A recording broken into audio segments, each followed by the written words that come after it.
Président Prince, bonjour. Bonjour. Voilà, finalement, Félix, c'est ça qui message naé à consultation. Alors, il y a une fois consulté classe politique na biso pour nous la gouvernement et à l'arche nationale. Une semaine pratiquement et ça limité. Est-ce que ça est-ce que la muka bozaki contacté pour te dire non ba documents ko tambola na butu qui non plateforme la muka na ADD Congo et après c'est pengé bozali ba partie prenante. Réaction na non, non, je vais pas tourner autour du pot. Ce sont des petites aventures.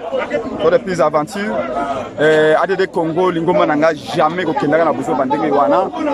La muka o biso tokeli ba beti biso masasi pona la muka, ba inciter biso pona la muka, ba ninga ba kupona la muka. La muka ko kokenda na biloko wana te. Tolobi simplement que tant que tu as crise des alliés, tu as crise des alliés. Tu as crise des alliés, crise de légitimité. Tu as crise des alliés à légitimité. Peuple a qu'on se reconnaître dans l'institution, a qu'on se reconnaître dans la félicité. L'homme est président voit le mal de loin. Tout le monde a qui déjà. Que Félix n'a qu'à la maillage contre nature, va tout dans la mitu namir. Tout le monde le constate. Et nous avions dit qu'on a évité un chaos au Congo pour opposition des sorties de crise et Angola. Je me rappelle, Basali, une entreprise de calomnie, de mensonges. Oyo Fassi Kalombo à Patronaki, il n'y a pas de crise au Congo, Félix se gère bien et tout ça. Lélo, Félix vient d'avouer lui-même que le Congo est bloqué. Mais tout le monde le sait. Quel est le bilan de Félix pendant ces 20 premiers mois? 2117 Congolais assassinés à l'Est. 2117 Congolais assassinés à l'Est. On a 20 mois à Félix Tshisekedi. 21 millions de Congolais basés dans la sécurité alimentaire. Depuis rentrer Salamia à 2 semaines, les enfants d'école conventionnelle ne vont pas à l'école dans tout le pays. Il n'y a pas d'emploi, le chômage partout, la pauvreté est extrême. Nous disons, ça c'est le résultat fruit interdit au Félix Alia Kina Kabila. Au Babengi souveraineté à peuple.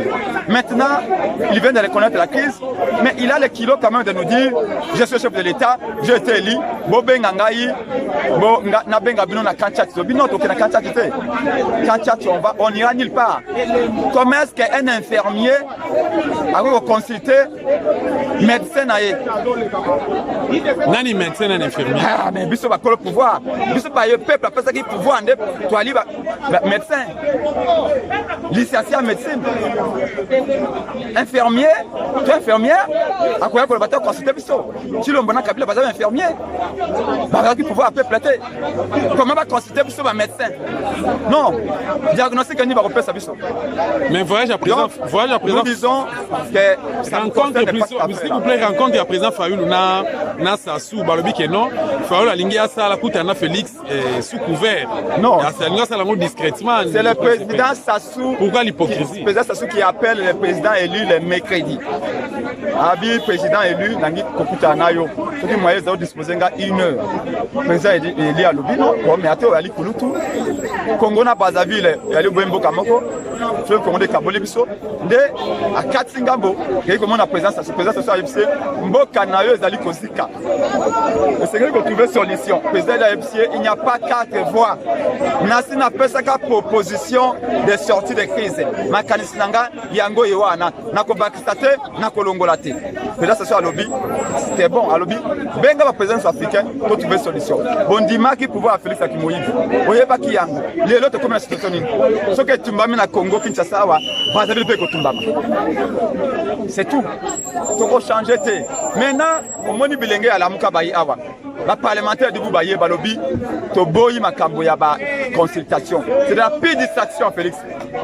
Pour Alongola Bisso, na accord ya nini kwa Alongola Bisso makanisi ya Minembwe, pour na Minembwe, Alongola Bisso makanisi Minembwe, là même mission locaux. Tokendate, ça ne concerne pas. Bientôt des actions vont venir. Lobi na tambola qui s'appelle Mobimba. Na moni ba na consulter ba jeune tout ba singa bi prince pe to lingité. Yango ba yebzanga lobi te tokoya lelo na tongo pe ba yelo na tongo. To remercier bango, to remercier ba tu base ba sungi ba jeune po ete base esika oyo. Ezali tiro ba loba ki base lobi. Lelo pe penda lobi. Ba yeba lobi Félix et Kabila sont des traîtres. Félix et Kabila ne sont pas sincères. La gothique a lobé ensemble. Papa, est-ce que tu peux imaginer un seul instant Tolanda moto ibelo kona biso Pour qu'on négocie naie. Mais finalement, Chilombo s'est fâché. Alors, que non, à dissoudre le Parlement, à 5 Premier ministre déjà démissionné, et puis à ce gouvernement large union nationale. Tout ça, ce sont des mots. Union sacrée. Ce sont des mots. Union sacrée. Quand Azunganga, comme ce conseil spécial naie, Nganga n'a pas de tolini.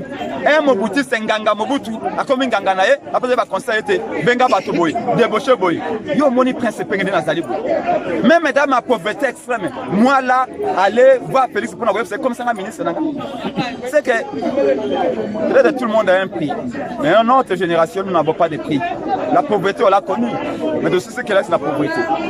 On travaille quand même, mais nous savons que même un matin, mais nous ne céderons pas à la patrie. Le gars, bon, qui de qu'on a vu sur Moïse de Zangalobi, ou Béro, menacé, nous n'aimons pas beaucoup de soins. De la même manière, nous disons, nous ne partira pas.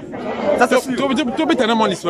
On n'ira pas là-bas. Qu'est-ce qui se passe concrètement? L'idée, toi, au Kendekuna, on a la mouka définitivement, mais les lots, tout le banane, qu'on se le dise, Robert Alobaki officiellement qui ça a été traité au Conseil des ministres. Moi, je après, c'est bien, mais il éclairé, Bandeko Basso Kolandabiso. Non, Robert les loups ne se mangent pas entre eux. Robert a yebi que tu le montatinda qui est. Mais quand il faut porter tu le vent public était. Faut protéger tu le montatin, pas protéger Robert. C'est ça qui veut mal Robert, ça qui m'a camboana yemoko. De Félix ça bengane kala. Mais Félix il est complice à cette affaire. Même commission, il y avait expert international qui en place wana. Les ali commission pour na ko distraire biso à kobenga ba sexagénaire belge à le bio, c'est vous qui nous avez colonisé, vous maîtrisez mieux l'histoire du Congo que nous.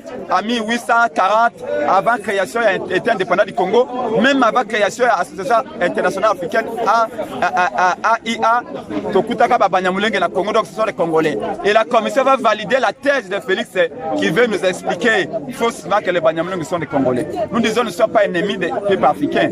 Nous pouvons cohabiter même avec des Rwandais, avec des Ougandais, avec des Angolais, avec des Tchadiens. Nous sommes africains. Mais tu ne viens pas chez nous, nous tuer et nous remplacer par un autre peuple. Un Congolais qui prend les armes pour réclamer la nationalité congolaise, ce qui n'est pas congolais. Ngai na lobina congolais, mais pour réclamer la nationalité d'Ngai, na bomi ba congolais. Vous trouvez ça normal? Et Nyarugabu c'est même à nous menacer. Sont sérieux? Ngai, na évité. Dans un pays organisé, ceux qui réellement ont des droits, ils ont des comportement Nyarugabu lelo na ba propos na ye sort ne quoi aux alangs. Eh ben Nyarugabu dans un pays normal, ce type-là, il sera en prison. C'est une menace de mort à peine volée. Et d'ailleurs, la première personne qui menace, c'est le président Fayoulou. Voilà, dans la liste, il y a Nyarugabu bien. La première personne qui le menace indirectement, c'est le président Fayoulou. Et avec le système de Nzangi, nommément, mais en réalité, il menace tous les Congolais qui défendent la patrie. Mais qu'ils sachent que nous sommes vivants, nous resterons vivants. C'est Dieu qui donne la vie, c'est Dieu qui ôte la vie. Personne ne nous menacera pour notre terre. Montuna Souga Prince Penge, Yozali président national, il y a ADD Congo, Otobunda Nango, ça fait des années. Tobunda Dost a beaucoup contribué. Yo Yebi, Domarsolom, Père à son âme, Père Jacques Chaloupa. Mais Lélo, Félix a payé gratuité dans le cinéma de base. Bien que ça, l'article 43 de la Constitution, on a bien la charte d'occupation, mais du moins à appliquer en haut, tant que Yazali, vice-président de la République, Simaya, il y a Kabila na Kingakati. Banana yo lelo Prince Penge, bazotanga, ofele. Est-ce qu'il y a un fils qui n'a moi et l'eau qu'on a mouqué, au Kobe la Félix Maboko Tende Konayo? Non, d'ailleurs, gratuité de l'enseignement à Félix, c'est un piège. Dans le Bagangote, n'a bien en gratuité sauvage. Vous allez préparer nos enfants à devenir les imbéciles de demain. Oui. Gratuité, c'est dans la Constitution, je crois qu'article 43. C'est bien ce qu'on met en exécution. On ne peut pas s'opposer à ça. Mais quelle est la manière? Est-ce que le terrain a été préparé?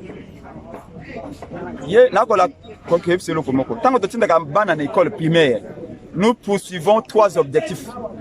Que l'enfant sache lire, sache écrire et sache calculer. Moi, je n'ai pas comment, pas la calcul.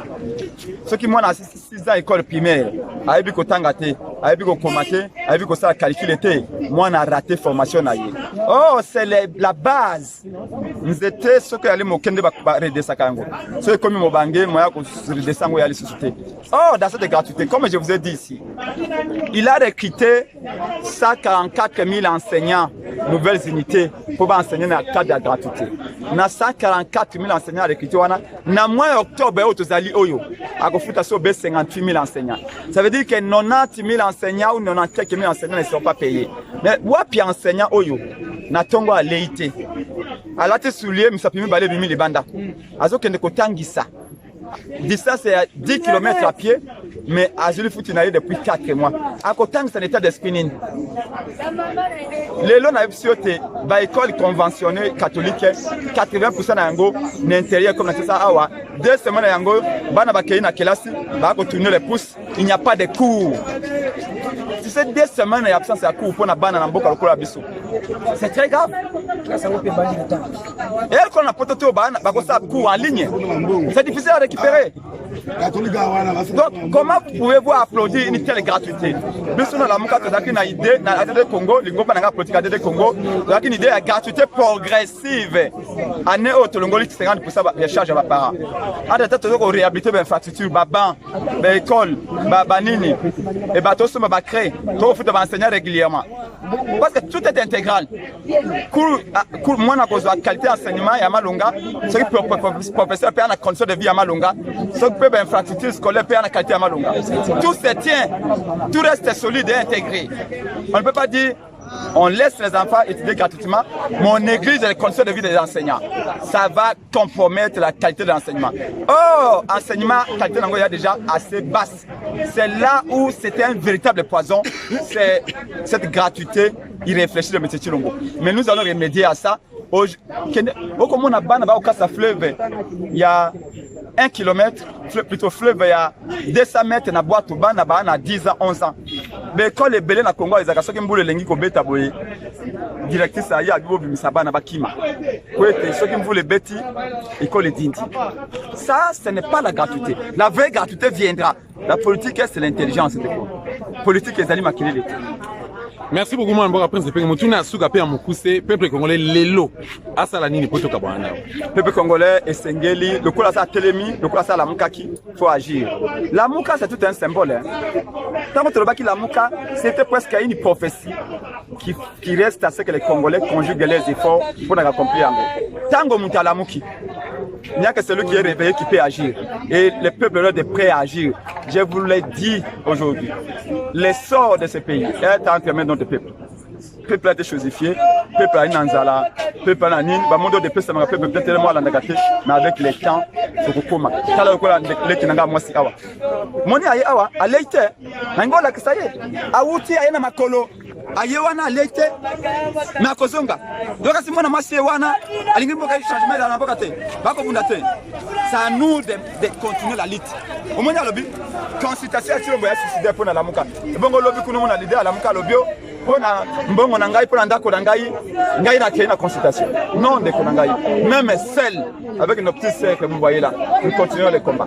J'étais avec hier sur le terrain ils m'ont dit élément prince de Penge biso de to bengi yo oya awa yebisa biso vérité même si bango vérité ba bitoko ya makolo ata to zubi si to ya makolo. Je rends hommage à nos jeunes frères, nos jeunes sœurs qui viennent. Tu sais que c'est énorme. Ah, toi, on a gombete, grand hôtel, awa. Tala musika batu auti bonga fula, ipene, maluku, baye awa pour se sacrifier pour le pays. Mais bah moi c'est koloba, c'est koloba. L'état d'agir est arrivé. Merci beaucoup, mon Prince de Penge. Ingeta.